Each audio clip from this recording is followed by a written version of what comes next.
Hello and thank you for watching Bling TV. Today we've got a small environmental piece sent to us by Santec TV based in Germany.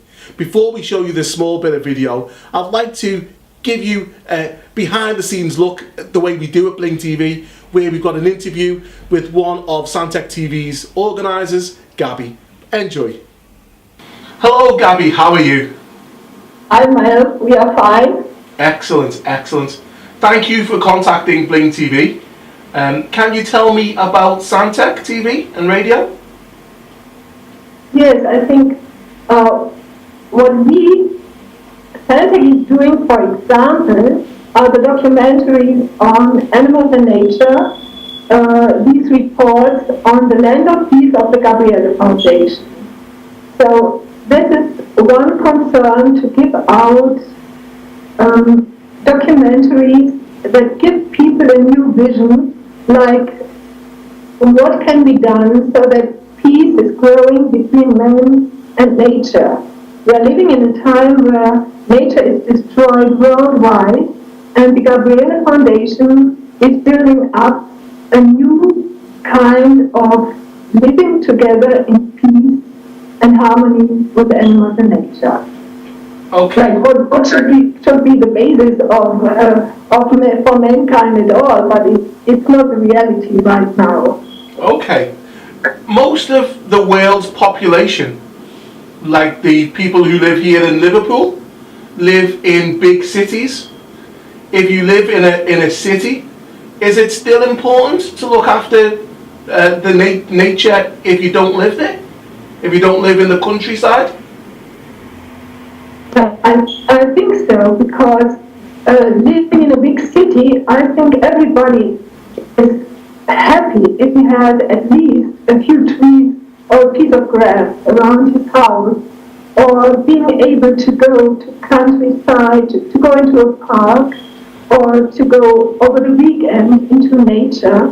And I think most people make the experience how they feel refreshed and how they feel like healthy again coming out of nature. So if you imagine all this would be gone, so I think it's most important for people in the city as well. Following this interview, we are going to show an example of some of your of Santec TV, and we'd like to thank you for your time, and the Bling TV viewers, please enjoy.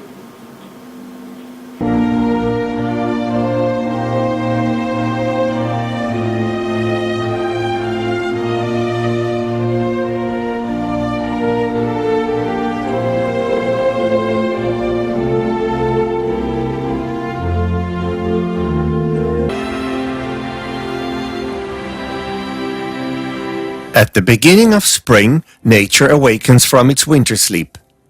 One of the first insects to make use of the warm days for an outing is the bumblebee.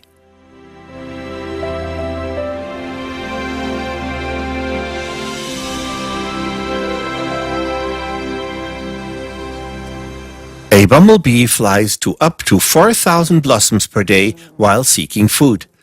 It collects pollen and nectar to feed itself and its offspring, and, in the process, pollinates a vast number of plants. Some, such as red clover, lupine, or beans, are even pollinated exclusively by bumblebees. Hermandur knows still another reason why bumblebees are significant for the continued existence of many plants. Bumblebees are able to fly and pollinate already at 5 degrees centigrade, while honeybees start much later. And that's why it's important that bumblebees also have a habitat here on the land of peace. Presently, there are about 70 species of bumblebees in Europe, but many of them are threatened with extinction. The spraying of chemicals in conventional farming make it hard for them, and the disappearance of hedges and shrubs during the clearance of the farmland has also caused the bumblebee population to strongly decrease. It's different on the land of peace. With its connective biotope system containing lots of hedges, this stretch of land is truly a bumblebee paradise, because here the hairy, skilled flyers find a sufficiently large variety of blossoms from spring into autumn. Bumblebees often live in unoccupied mouse holes, under tree trunks, or in the hedges where there's dead wood. In Daniel and Herman, the bumblebees on the Land of Peace have found two committed insect friends. I'll take the bumblebee nesting box. Taking along a ready-made nesting box, they set out to find a suitable place for it. Could we put it right here? Here, we'd have a bit of protection from the tree, wouldn't we? Could we stop? Could we set the box in here and it would be nicely protected from the wind? Yes. I'll unpack it, and then we'll see how big it is. So, we've chosen this spot because, for one thing, the box is protected by the tree. And for another, it's on a small slope so that water won't run in. And we're here in a fruit orchard. Here, of course, it's not hard to find food. But we've chosen a place that fulfills various aspects. A slope is an ideal place for a bumblebee box because the rainwater flows into the valley and the bumblebee colony is protected from flooding. So there are instructions here. That will be a help. So measurements are taken and then the first sod is turned for the new bumblebee house.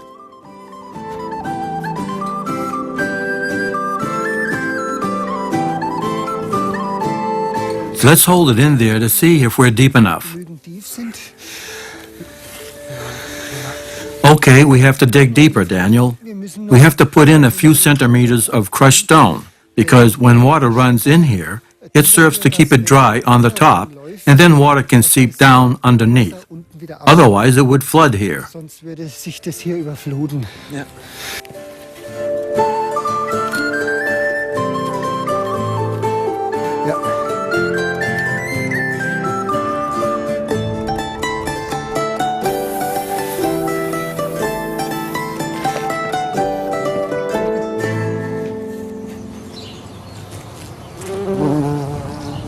Bumblebees start their new colony every year anew. The young queens are the only ones in the bumblebee colony that survive the winter. Sometime in March, they leave their winter quarters and start looking for food. When they've accumulated a big enough supply, they start making a kind of wax cell and lay the first eggs in it, between 5 and 15 eggs. And what's interesting with bumblebees is that they start a kind of incubation. With their wings, they warm the eggs so that they hatch. The rearing of further offspring is then gradually taken over by the young bumblebees that have hatched. And when after about 20 days the first workers fly out to collect nectar and pollen, the queen can remain in the nest and go about her primary task of laying eggs. Well, now we've provided a living place for 300 to 500 bumblebees. It really went fast, didn't it? Now the grass can grow over it again. That there's a bumblebee nesting box here in the earth can be seen only by the yellow entryway. That's so that the bumblebees will be attracted by it. They first have to find this hole. And since the queen is the only one in the bumblebee colony to overwinter, you know for sure that all the bumblebees you see in early spring are queens. So when we want to see a queen, we just have to go into nature and keep our eyes open.